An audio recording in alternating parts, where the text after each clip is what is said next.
네, 시청자 여러분 안녕하십니까, 김우진입니다. 8주 동안 하락세를 보였던 기름값이 다시 올라가고 있습니다. 한국석유공사에 따르면 오늘 기준 도내 평균 휘발유 가격은 전일 대비 0.43원 오른 1,761.8원인데요. 에는 국제유가와 환율 급등에 따른 것으로 특히 경유 가격의 상승폭이 휘발유보다 더 크게 나타나고 있습니다. 전문가들은 당분간 기름값이 추가 상승할 것으로 전망하고 있는데요. 추석을 앞두고 고물가 행진이 이어지고 있는 가운데 생활 필수 요소인 기름값마저 다시 요동치고 있어서 물가 상승 충격을 완화할 수 있는 대책 마련이 시급하게 요구되고 있습니다. 강원도의 오늘과 소통하는 시사 큐레이터 생방송 더 인사이드 시작하겠습니다.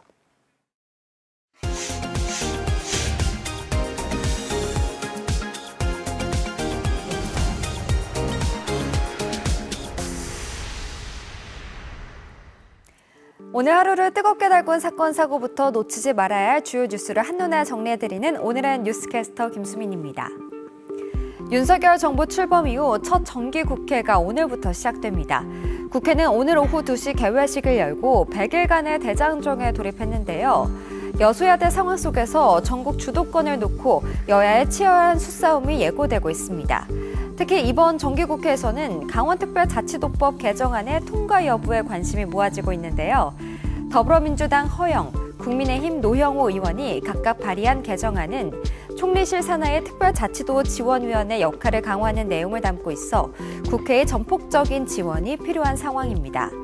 강원도 의회도 지원위원회 설치가 반드시 필요하다고 촉구하고 있는 가운데 도내 여야 국회의원들은 국회 통과를 위한 분위기 조성에 나서고 있습니다. 국민의힘이 새로운 비상대책위원회 출범에 속도를 내고 있습니다.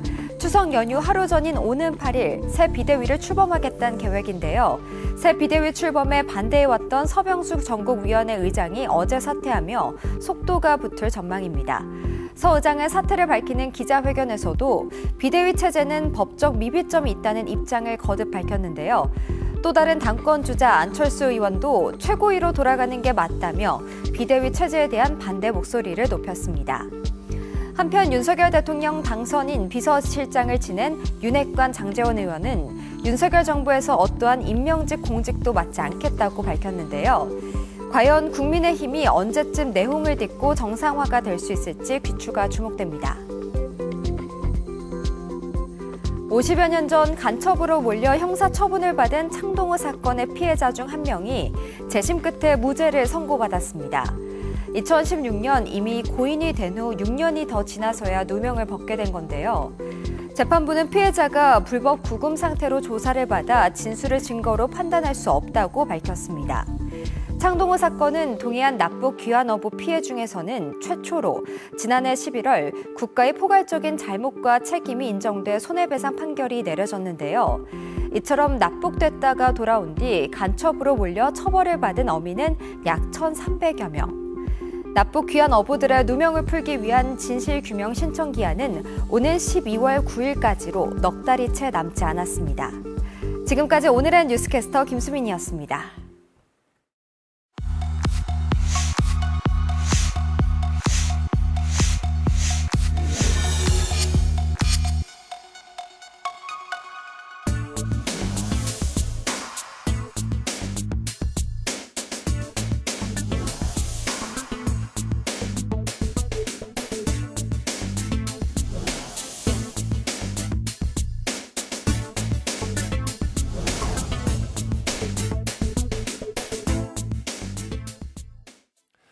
네, 땡기는 화제를 주민으로 쭉 땡겨보는 주민사이드 시간입니다. 3년 만에 마스크 없는 해수욕장으로 기대를 모았던 동해안 해수욕장이 얼마 전에 모두 폐장을 했습니다. 올여름 해수욕장 운영의 성과 또 남은 과제들에 대해서 문제들에 대해서 결산해보는 시간을 갖도록 하겠습니다. 강원도 한동해본부 해양항만과 황병관 과장 모셨습니다. 안녕하십니까? 예, 안녕하십니까? 강원도 한동해본부 해양항만과장 황병관입니다. 네, 반갑습니다. 끝날 것 같지 않았던 여름이 지나고 동해안 해수욕장이 모두 폐장을 했습니다. 환동해본부에서는 이 시기에 가장 힘을 많이 쏟아야 되고 또 긴장하는 시기라고 들었는데요. 올여름 해수욕장 운영 성과에 대해서 먼저 좀 짚어주실까요? 예, 강원도 6개 시군 해수욕장은 총 83개를 개장하였습니다. 네. 어제 30일자로 양양 송전 해수욕장을 끝으로 모든 해수욕장은 폐장하였습니다. 성과 지표로는 방문객 수를 판단합니다. 지역 경제에 매우 중요하기 때문입니다. 예. 작년에 500만 명이 오셨고 금년에는 690만 명이 옴으로써 작년 대비 37%가 증가하였습니다. 그중 강릉에서는 120%로 가장 많이 증가한 자치단체입니다. 평균 37%를 넘긴 곳은 강릉을 포함하여 양양, 송초 세 곳입니다. 코로나 이전인 19년에 1,900만 명에 비하면 훨씬 미치지 못하지만 그래도 40% 정도는 회복됐다고 평가하고 있습니다. 네. 3년 만에 노마스크였습니다. 기대감이 상당히 높았기 때문에 많은 분들이 동해안 해수욕장을 찾을 것이다 예상을 했는데 작년에 비하면은 말씀해 주셨듯이 한 37.4% 정도 증가를 했고 하지만 코로나 이전과 비교를 해보면 3분의 1 정도 수치이기 때문에 조금은 아쉬운 성적이 아닌가라는 생각도 드는데 이유인즉슨 뭐 이런 것 같아요. 변수가 좀 있었던 것 같아요. 과장님 뭐 코로나 재확산이라든가 내지는 집중호우 같은 게 변수로 좀 많이 작용했을 것 같은데요. 어떻게 보세요? 예, 맞습니다. 저희들이 당초 금년에는 800에서 900만 명이 올 것으로 예상했었습니다. 예. 근데 예상의 이제 전제 조건으로는 첫 번째는 코로나 상황에서 일상 회복으로 전환될 것으로 봤고 예. 두 번째는 기후가 좀 더 개선될 거로 봤습니다. 그리고 그렇지만 이 여건이 충족되지 못했고 또 무엇보다도 우크라이나 전쟁으로 인한 경기 침체도 한몫했다고 봅니다. 결국 코로나 재확산으로 피서객들이 심리 위축과 개장 초반 길어진 장마로 피서객의 상승세가 제대로 늘어나지 못했다고 봅니다. 예. 무질서한 해수욕장 피서 문화 이거 뭐 저희 지원 뉴스를 통해서도 여러 번 나가고 있고 해마다 반복되는 이슈인데 특히 올해 같은 경우는 야간 출입이 가능해졌고 해변에요. 예. 그리고 또 해변 취식이 또 가능해졌기 때문에 더하면 더했지 덜하진 않았을 것 같은 좀 안 좋은 생각이 드는데 현황이 어느 정도였어요 올해는? 예, 그 동전의 양면입니다. 그 네. 야간 개장은 방문객의 증가에 큰 기여를 했습니다. 네. 예, 반면에 그 쓰레기는 예. 1,667톤에서 아유, 작년 대비 3% 증가했는데 예. 관광객 수의 증가에 비하면 쓰레기는 그렇게 크게 증가하지 않은 거로 평가할 수 있습니다. 그렇군요. 그 매년 불거지는 문제인데 쓰레기 처리 비용 자체도 좀 만만치 않을 것 같은데 이걸 좀 어떻게 끊어낼 수 있는 지역 주민들도 많이 어려움을 호소하거든요. 예, 소음도 예. 그렇고 악취도 그렇고 예, 예. 여러 가지 이제 민원도 발생을 하는데 좀 대책이 없을까요, 과장님? 예, 실질적인 단속 방안은 예. 질서 계도 요원을 채용하여서 운영하는 겁니다. 예. 그래서 한시적이 아니라 상시적으로 질서 계도 요원이 활동함으로써 쓰레기를 많이 줄였습니다. 또한 우리가 알고 있는 그 깨진 유리창 이론이 있습니다. 쓰레기가 한번 버려진 곳에는 반복적으로 이제 버려진다는 건데 예. 그 속초시의 경우 해수욕장에 투강등을 5개를 설치했습니다. 그래서 주변이 아주 밝아져서 쓰레기 투기가 자연스럽게 많이 줄어드는 효과가 있었습니다. 그렇군요. 휴가 즐기러 온 사람들이야 이거 뭐 하루 이틀 즐기고 가면 되는데 지역 주민들 같은 경우는 쓰레기 때문에 악취도 나고 뭐 밤에 해변에 사람들이 많다 보니까 소음 때문에 시달려서 밤잠 못 잔다 이런 사람들도 많고요. 주민들도 보호해야 될 것 같고 쾌적한 피서 문화도 만들어야 될 것 같고 이 대책 마련이 쉽진 않지만 가야 될 것 같은데 어려움이 좀 많으시겠어요.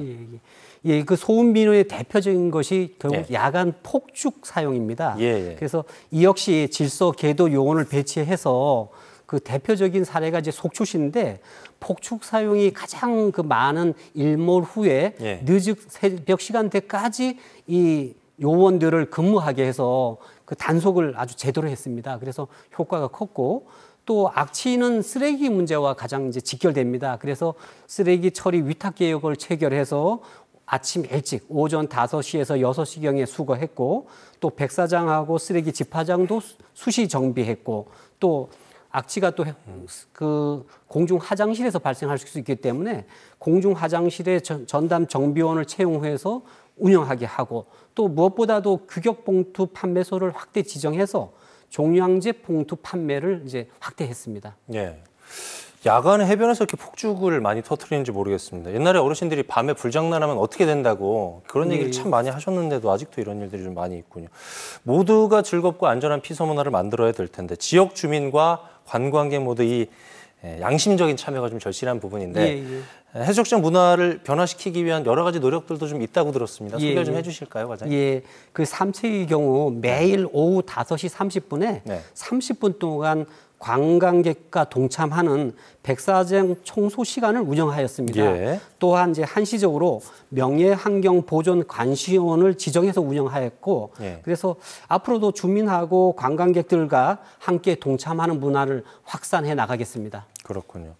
해수욕장은 폐장을 했지만은 또 끝날 때까지 끝난 건 아닌 것 같습니다. 관리하는 입장에서 보면은 지금이 더 위험한 시기라고요. 어때서 어떤 이유일까요? 예, 그 해수욕장법이 3년 전에 이제 개정되었습니다. 그래서 그 개장 기간 이외에도 연중 입수가 가능합니다. 그래서 주요 대형 해수욕장을 대상으로 저희들이 5일에서 7일 정도 수상 안전 요원을 배치 운영해서 안전사고가 발생하지 않도록 저희들이 노력하고 있습니다. 참고로 올해 안전사고가 3분이 이제 돌아가셨는데 그 3분 중에 2분은 해수욕장에 입수하실 수 있는 시간 이외의 수영을 이제 해서 2분이 돌아가셨습니다. 그렇군요. 그래서 그 규정된 시간을 준수하면서 그 해수욕을 즐기는 것은 매우 중요합니다.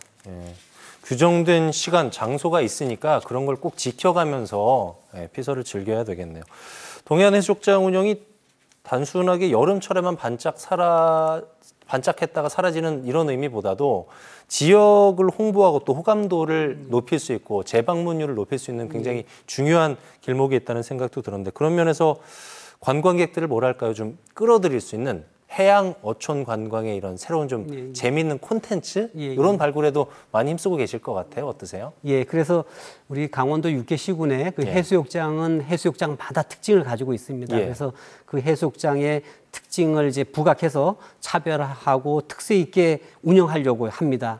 또 더불어서 요즘은 그 기후 온난화로 장마 기간이 이제 간간히 있습니다. 그래서 그 장마 시기에 대안으로 이제 즐길 거리거나 또는 해수욕을 하는 여름철에 관광에서 벗어나서 사계절에 방문하도록 저희들이 이제 노력하고 있습니다.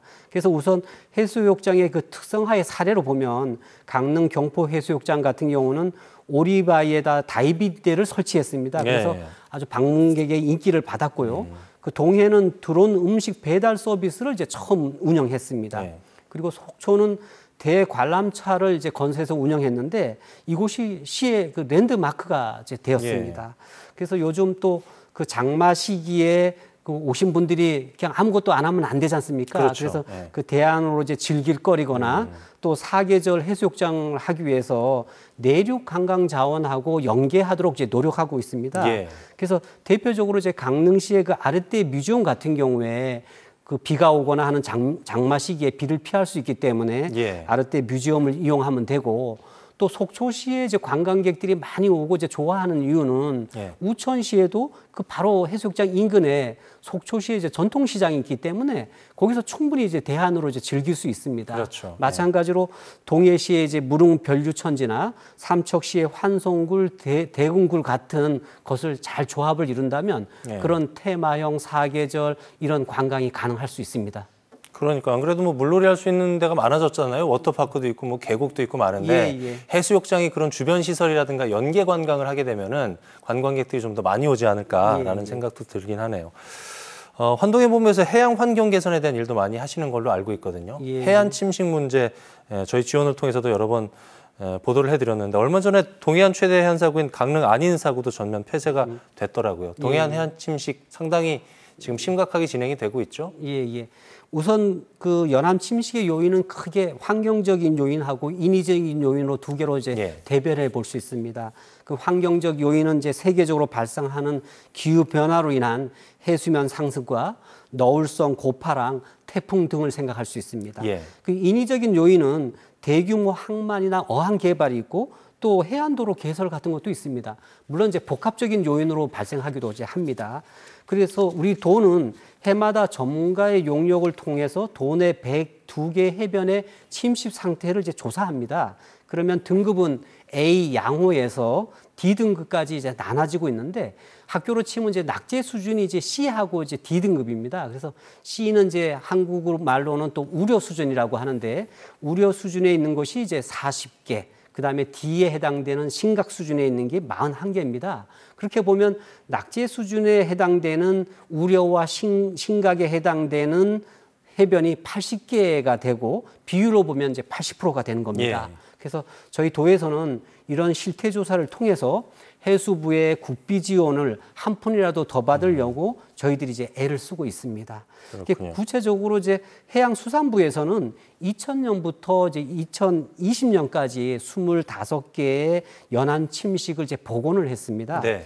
근데 이 기본 계획은 10년 단위로 이제 기본 계획을 수립하니까 현재는 이제 3차 연안 정비 기본 계획이 수립돼 있는 상태고 여기에는 43개의 지구가 포함되어 있습니다. 예. 그래서 금년에는 현재 14개 지구를 실시 설계와 공사 중에 있고 나머지 29개는 2029년까지 예. 순차적으로 공사를 이제 마무리할 계획입니다. 네. 그 앵커가 말씀하셨듯이 강릉 안인사구는 매우 이제 심각한 상태입니다. 그래서 당연히 여기도 3차 연안정비 기본계획에 포함되어 있고 네. 그 200억 이상은 이제 그 동해지방해양수산청에서 직접 공사를 합니다. 그래서 현재 수중 방파제, 사면 보강, 또 모래를 채워놓는 것을 양빈이라고 하는데 이런 이제 사업을 하고 있고 27년에 이제 마무리할 예정입니다.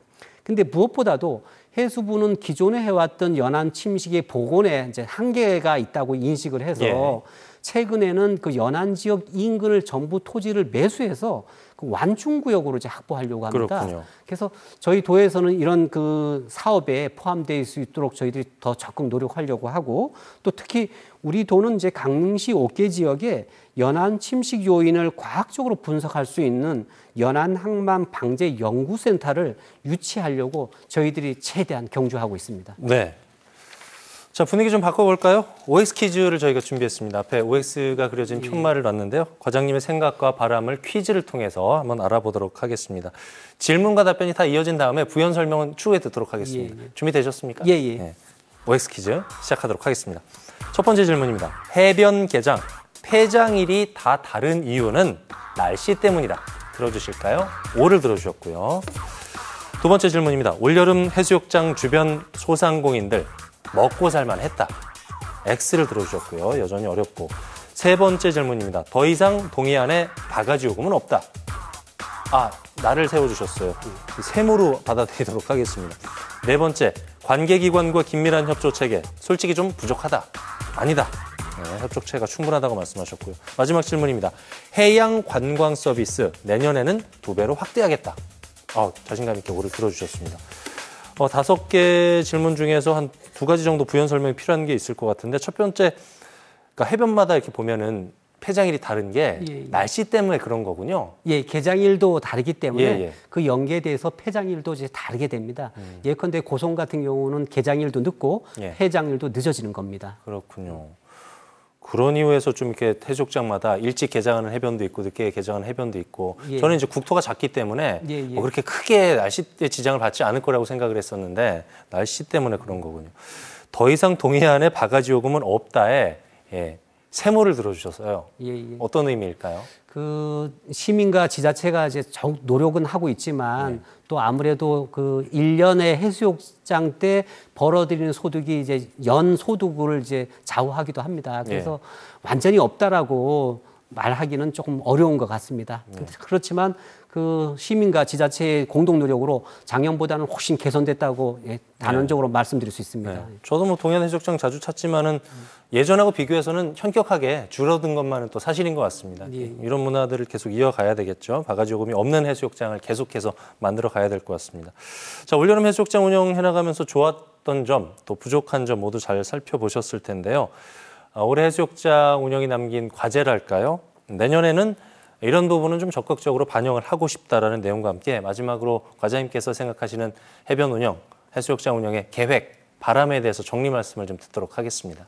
예, 시군에서는 해수욕장 시설 투자를 확충하기 위한 재원 요청을 많이 합니다. 네. 그렇지만 저희 도에서 충분히 지원해드리지 못해서 이제 안타깝습니다.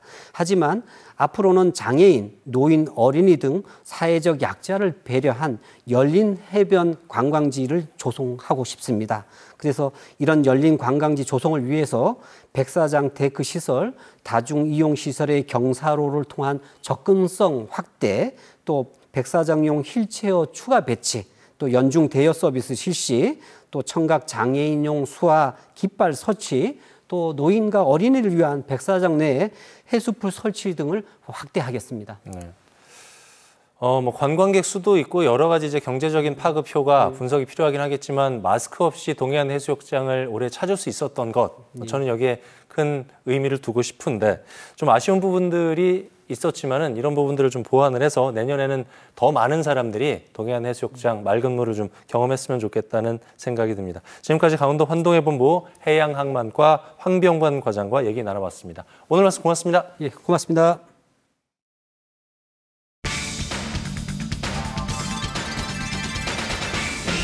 안녕하십니까. 강원 오페라 앙상블 단장이자 춘천 오페라 페스티벌 총감독 오성룡입니다.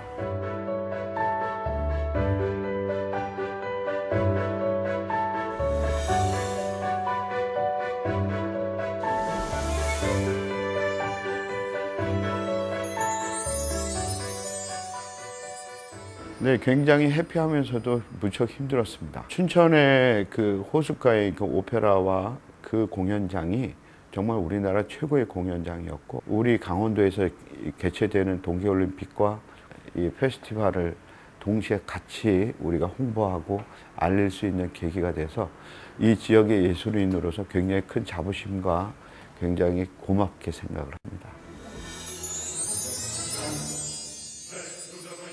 첫 작품으로 무슨 작품이 그곳에 가장 잘 어울릴까? 그리고 많이 고민을 했죠. 그 아름다운 그 건축물과 그 좋은 환경에서.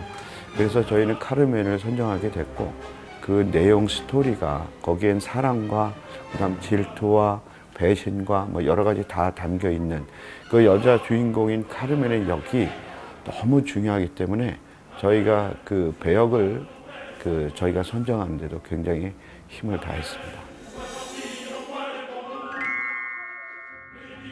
카르멘 역의 나탈리아를 우리가 소개를 받고 정말 적합하다고 생각을 했고 계약을 했는데, 뜻하지 않게 이제 러시아 침공을 일한 그 전쟁이 일어났고, 그 상황 속에서 나탈리아와는 연락이 두절됐고, 그래서 정말 너무 암담했고, 그 상황 속에서 우리가 차선책을 해야 되나 고민하던 차에 나탈리아가 다행히 연락이 왔습니다.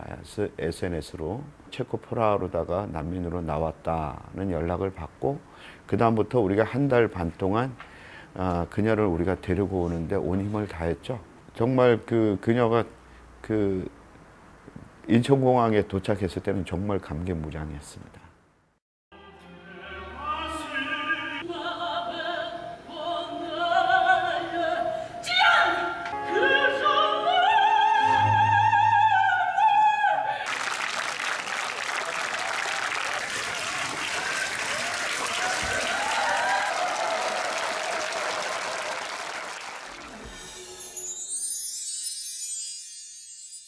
우리가 처음 오페라 이제 취지가 우리 지역인들로, 우리 지역 성악가들로 우리가 오페라의 저변 확대와 또 우리 오페라 꽃을 피우자고, 그래서 그게 지금까지 이어져 왔고요. 매번 감개무량하고, 특히 커튼골에 관객들이 박수와 열렬히 환호를 보일 때마다 모든 그 노력이 이제 한층 꽃을 피우는 것 같습니다. 추구하는 바가 있다면 꼭 시민과 같이 하려고 합니다. 그러니까 같이 즐기는 그런 오페라를 할, 그런 게 저희 오페라단의 추구의 목표라고 생각합니다. 우리 지역의 어떤 문학적인 소재, 거기에다 오페라를 접목을 했을 때, 그 김유정 선생님의 생가 안에서, 마당에서, 방에서 문을 열고 오영감이 나오고 뭐 이런 식으로 했을 때, 그 김유정 문학촌을 찾는 전국의 많은 분들이 그곳에 와서 김유정 선생님을 좀 느끼고, 또 거기서 그 선생님이 만든 그 작품에 우리가 오페라를 공연했을 때 훨씬 그곳을 찾는 분들한테 막 더 배가가 될 수 있는 요소가 됐지 않나, 이렇게 생각을 합니다. 환경적인 게 좀 컸습니다. 저는 이제 그 부친이 초등학교 선생님이셨고, 친구들은 학교를 파하면 다 이제 일손 도와주러 집에 가잖아요. 그러면 저는 놀 게 없었어요.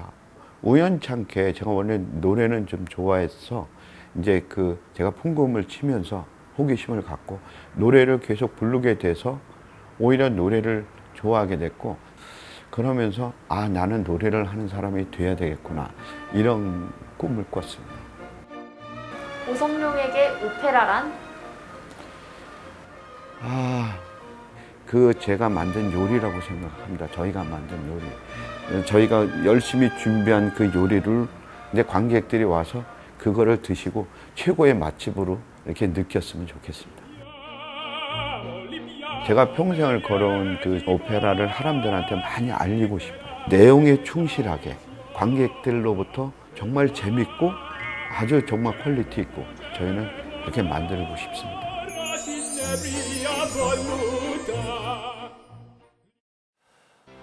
네, 9월 1일 목요일 생방송 더 인사이드, 저희가 준비한 소식은 여기까지입니다. 편안한 저녁 보내십시오. 고맙습니다.